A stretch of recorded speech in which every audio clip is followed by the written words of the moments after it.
Hello అండి అందరికీ. This is doctor Padmaja dentist. ఈరోజు మీకు నేను చాలా ముఖ్యమైన టాపిక్ గురించి వీడియో చేయబోతున్నా. ఎక్కడ స్కిప్ చేయకుండా చూడండి. అదేంటి అంటే ఎప్పటినుంచో మన అమ్మమ్మలు, తాతయ్యల కాలం నుంచి ఒక ఒక నమ్మకం. పన్ను పీకించుకుంటే కంటికి ఏమైనా ప్రాబ్లమా?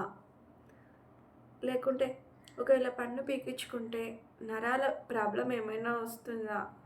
చనిపోతారా? కంటి వాపేమైనా వస్తుందా? కంటి చూపు దెబ్బతింటుందా? చాలామందికి ఉన్నాయి కదా! ఇన్ని డౌట్లున్నాయి కదా! ఈరోజు నేను ఈ వీడియోలో మొత్తం చాలా డీటెయిల్డ్‌గా చెప్తాను. ఎక్కడ స్కిప్ చేయకుండా చూడండి. మన పంటికి, కన్నుకి అస్సలు సంబంధమే లేదు. చాలామంది ఊరికే భయపడుతూ ఉంటారు. పూర్వకాలంలో ఏంటి అంటే ఎలియా ఇచ్చేవాళ్ళు కాదు. అంటే మత్తు ఇంజెక్షన్ ఇవ్వకుండా పక్కన మనుషులు గట్టిగా పట్టుకొని ఉంటే వీళ్ళు బాగా దేనితో ఉంటే దాంతో గట్టిగా పట్టుకొని లాగేసేవాళ్ళు. అలా భయపడ్డం వల్ల అప్పట్లో మనకి ఇన్ని మెడిసిన్స్ కూడా లేవు కదా! కొన్ని గ్రామాలలో, అన్ని గ్రామాలలో అనుకోండి అప్పట్లో ప్రాపర్ ఇన్‌స్ట్రుమెంట్స్ ఉండేటివి కాదు. ఎలా పడితే అలాగా వాళ్ళు మొరటుగా చేసుకునేవాళ్ళు. మన కంటికి, పంటికి అస్సలు సంబంధమే లేదు. ఇప్పటికీ నమ్ముతున్నారు కూడా కొన్ని ప్లేస్‌లలో. ఎంత చెప్పినా కూడా కొందరు వినరు. పళ్ళు పుచ్చిపోయినా, ఏమైనా ఇన్ఫెక్షన్ వచ్చినా హాస్పిటల్‌కి వెళ్ళకుండా, డెంటిస్ట్‌ని కలవకుండా అలాగే ఇంట్లోనే ఉంటున్నారు. అప్పట్లో ఎందుకు ఈ ప్రాబ్లమ్ అయిందో నేను చెప్తాను. నార్మల్‌గా మనకి పై పళ్ళల్లో లాస్ట్ పళ్ళు ఉంటాయి కదా! దవడ పళ్ళు. ఈ వెనక భాగం పళ్ళు పుచ్చిపోయాయనుకోండి, సిమెంట్ పెట్టించుకోరు. నార్మల్‌గా మనం ఫిల్లింగ్ చేసుకుంటే అది అక్కడితోనే ఆగుతుంది. ఇంకో స్టెప్ ముందరికి వెళ్ళదు. కానీ ఈ దవడ భాగం పళ్ళు ఏవైతే మనకి ఇన్ఫెక్షన్ వస్తుంది కదా! పుచ్చిందనుకోండి అది డీప్ అయిపోతుంది. కొందరికి చిగుళ్ళ వ్యాధి వస్తుంది. కొందరికి ఇన్ఫెక్షన్ అలాగే ఉన్నా కూడా వాళ్ళు మొరటుగా అప్పట్లో అలాగే ఉండేవాళ్ళు. ఆ ఇన్ఫెక్షన్ ఏమవుతుంది మెల్లిమెల్లిగా ఈ కంటికి, పంటికి స్పేస్ అనేది చాలా తక్కువగా ఉంటుంది కదా! చూడండి ఇక్కడి నుంచి ఇక్కడికి ప్లేస్ తక్కువగానే ఉంది కదా! ఇక్కడ ఇన్ఫెక్షన్ మొదలయిందనుకోని ఏమవుతుంది? మెల్లిగా ఇక్కడికి వరకు సోకుతుంది. అప్పట్లో కూడా కంటికి వరకు ఏమీ వెళ్ళదు. కంటి కింది భాగం వాచిపోయేది అప్పట్లో. ఇప్పుడంటే తెలుసుకున్నారు. చాలా వరకు తెలుసుకున్నారు. 99% ఇంకా ఏదో 1% ఎక్కడైనా ఉన్నారేమో. నేను కూడా విన్నాను కంటికి, పంటికి సంబంధం ఉంది అని. నేను ఎంత చెప్పినా వినరు వాళ్ళు.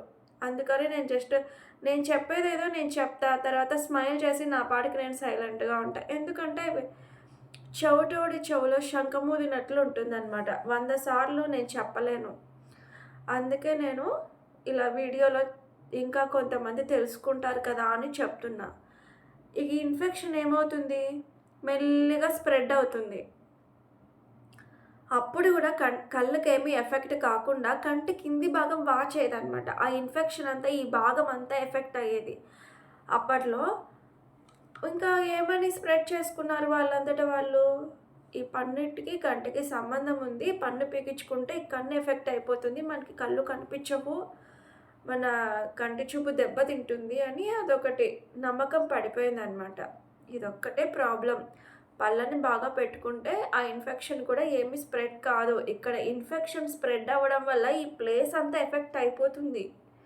అందువల్ల కంటి కింది భాగం ఎఫెక్ట్ అయ్యేది అప్పట్లో గూడా. ఇప్పుడు మనకు అంటే ప్రాపర్ ఇన్‌స్ట్రుమెంట్స్ ఉన్నాయి. ముందర పళ్ళు పీకాలంటే దానికి ఒక ఇన్‌స్ట్రుమెంట్ ఉంటుంది. వెనక పళ్ళు పీకాలంటే దానికి సెపరేట్‌గా ఒక ఇన్‌స్ట్రుమెంట్ ఉంటుంది. ఫోర్సెప్స్. ఒకవేళ వేరు భాగం పీకాలంటే దానికి సెపరేట్‌గా ఒకటుంటుంది. పూర్వం అలా లేవు కదా! అదే ప్రాబ్లమ్ అప్పట్లో. ఇంకొక ఇంపార్టెంట్ విషయం ఏంటంటే ఇన్ని చెప్పినా కూడా నమ్మరు కదా మేధావులు.